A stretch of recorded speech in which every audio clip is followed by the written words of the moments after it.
Now I know what you're thinking. Bryant, isn't this just a little bit dangerous? And I mean, normally I would say, yeah, but I have more pressing things on my mind, like the rising price of insulin.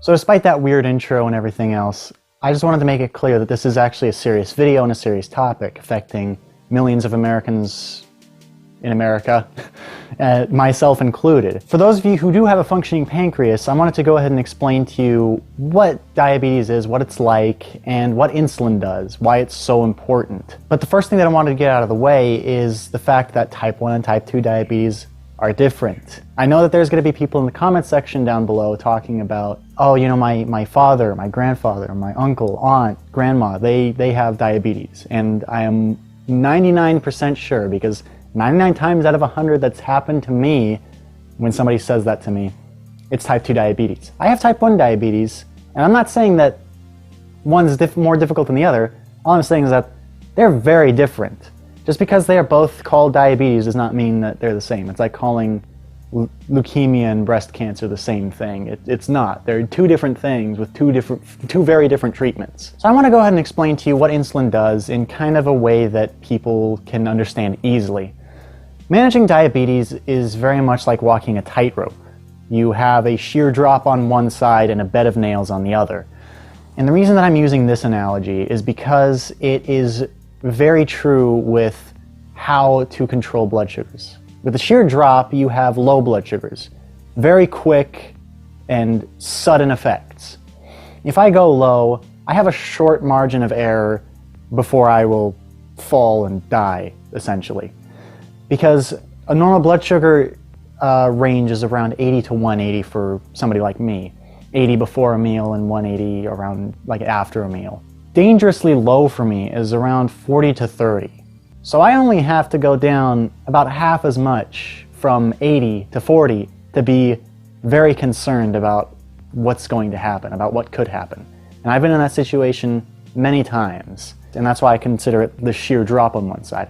Whereas the bed of nails is a high blood sugar, where you have too much sugar running through your system.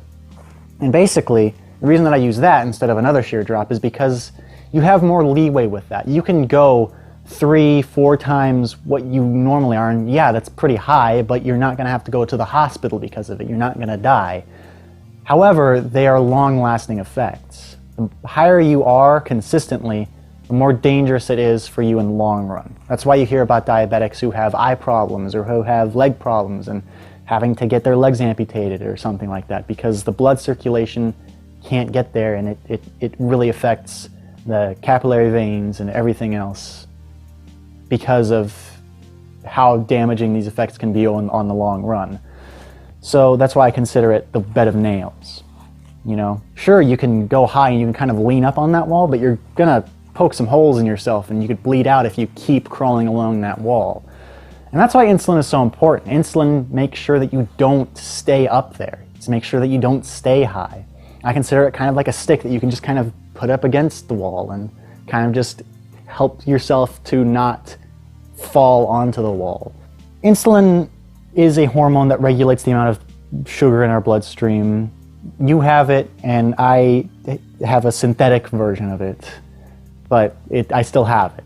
It helps regulate the amount of sugar in your bloodstream, so that way it doesn't do the effects of what I just said, where it messes up with, you know, liver, kidneys, blood vessels, other internal organs that it can just wreck. So what exactly is the problem at hand with insulin?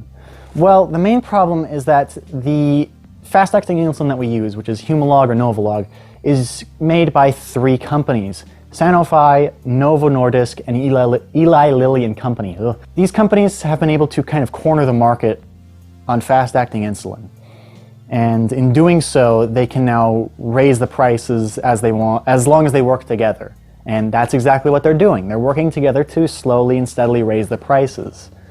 Now, this is a problem because many diabetics are not able to afford this. You have diabetics who are having to ration out insulin and not use what they should be using. You have diabetics using expired insulin. You have diabetics going without insulin at all. So just to tell you a little bit about how much this price has increased. A bottle of insulin back in, 2007, only cost around $40. Now though, it can cost upwards of $150. So in a matter of about 10 years, in a matter of a decade, the price has risen by $110 plus. But these companies have been able to do this because they have cornered the market. And you might be asking yourself, well, why haven't other companies been able to get into the market? It's because these 3 other companies have been able to patent their insulin formulas. So however they make up their insulin, they've patented, and whenever that patent's about to run out, they're able to renew it essentially by changing a small, minuscule thing in the formula that really does nothing. So just to put this rate of inflation into perspective, I found this really cool graph. It's so cool. But I found this graph that shows the inflation of insulin over the years. The rate of inflation of insulin looks like it's going up like exponentially, which means that it's not going to stop anytime soon. It's actually going to grow faster as time goes on. So what might cost $150 now could cost $250 within 3 years. Before people say, oh, this inflation is just due to supply and demand. Okay, camera might have changed there. It ran out of battery, so sorry. Anyways, what was I on about? Oh yeah, supply and demand. It is not that. Insulin isn't too difficult to make. And even if it was supply and demand, it's unethical to be able to pretty much drive the price up to where nobody can afford it just because you have so little of a supply. It's a necessary, insulin is a necessity for diabetics. So I've seen some people suggest an insulin that you can buy at Walmart for like $25. You don't even need a prescription for it. It's called regular insulin, it's only $25. Why don't you use that? Well, if a solution that simple was right in front of me, I wouldn't have missed it. And the reason that I'm bringing this up is because so many people talk about it, and I wanted to clear up some confusion about it, because regular insulin is not a solution. And I'll explain why. It's not only inconvenient for diabetics like me to use, it can be deadly. Regular insulin is insulin that acts an hour after you deliver it, whereas Humalog or Novolog acts pretty much within a couple minutes. So what this means is that using regular insulin is very inconvenient for somebody like me. It means I'd have to plan around every single thing that I eat that day. Because if I don't, then I'd be kind of screwed. I'd end up having problems, hey, I'm hungry right now. Whoops, I didn't bolus for it an hour ago, so I guess I'll just have to wait.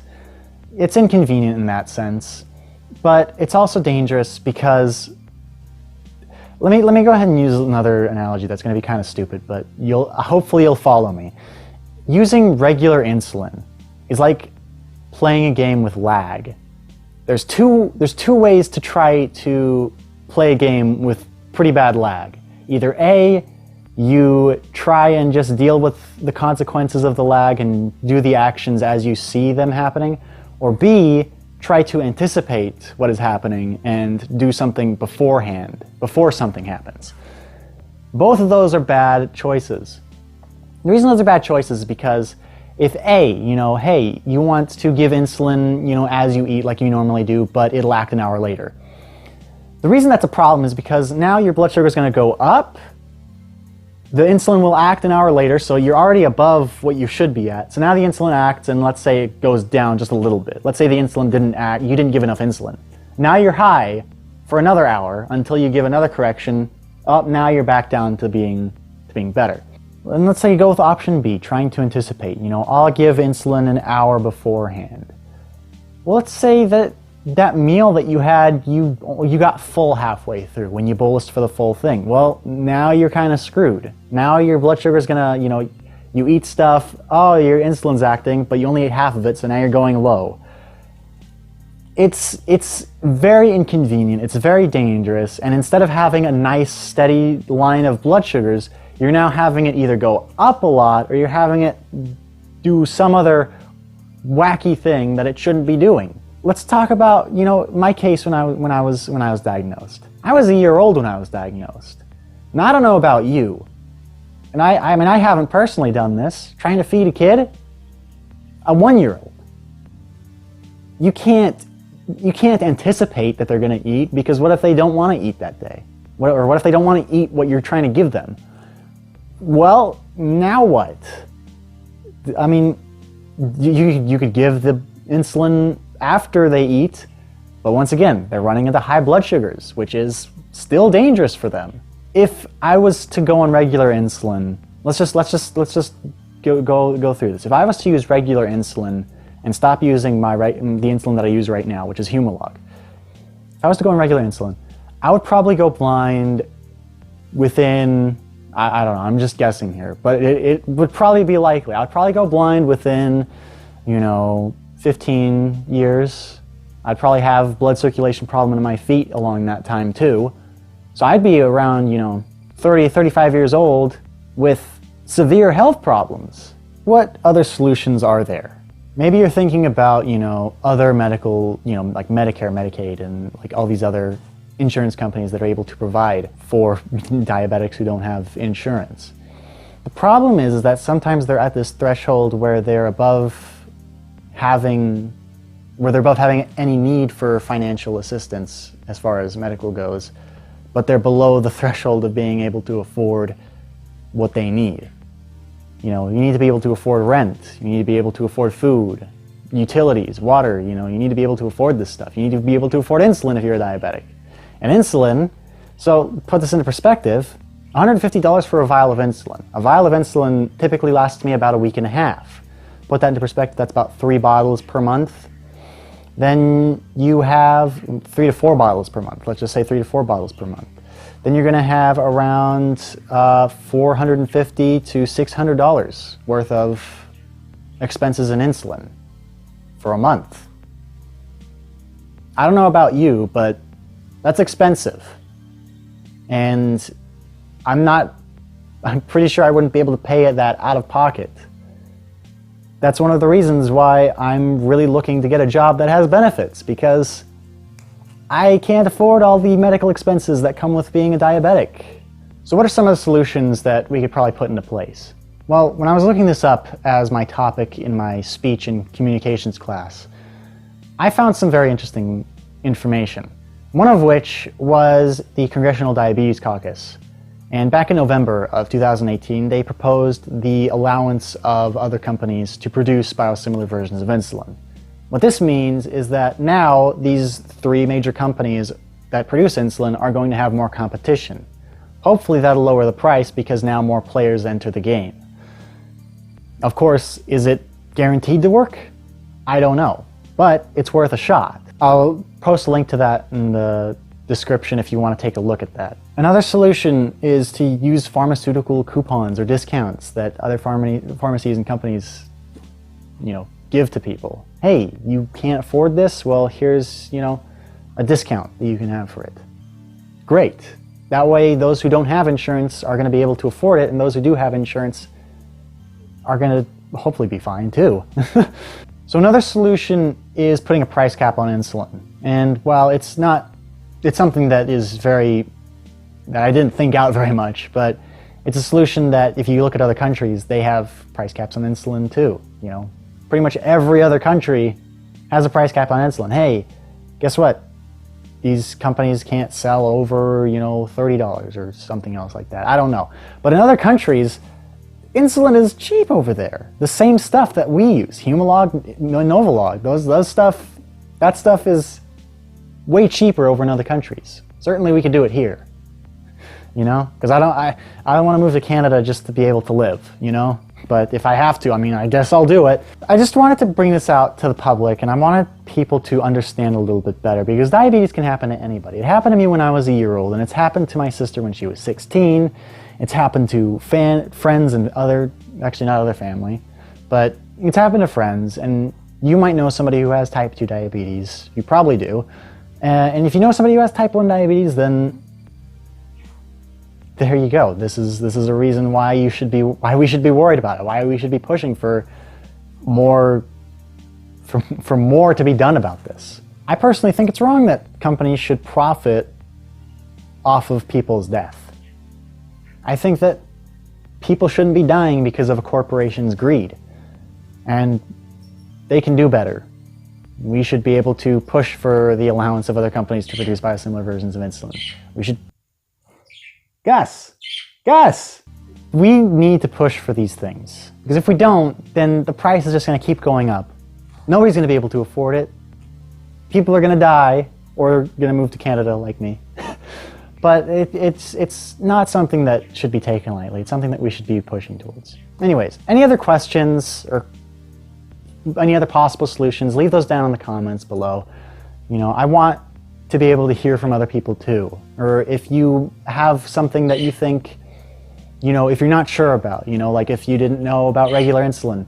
Gus! If you didn't know about...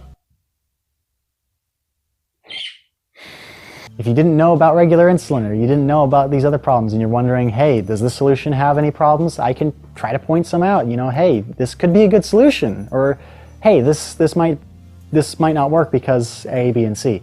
Anyways, leave those down in the comment section down below. And as always, I'll see you in the next video. Bye-bye. I think I just did a Markiplier outro there. Anyways, yes, this is going to be part of a new series. I haven't confirmed the title of the series yet, but, you know, what a good way to start off the series. We're talking about something serious. But I wanted to just talk randomly about stuff. Basically what it is. It's like TED Talks, except less intelligent and more Bryant. But it's going to be just a variety of stuff. You know, hey, let's talk about the world being a simulation. Let's talk about time travel. Let's talk about, I don't know, other stuff. You know, motorsports. Stuff that I like. Just stuff that I want to talk about. Why not? Have a rant. Why not? You know, I have 2 camera batteries now. Nothing can stop me. But yeah, hopefully you enjoyed this video. If you did, nice. I don't know what I'm doing. I need to get out of here because I need to go back to class right now. But anyways, hopefully you were able to get something out of this. If not, then oh well. Anyways, see you guys around. See you later.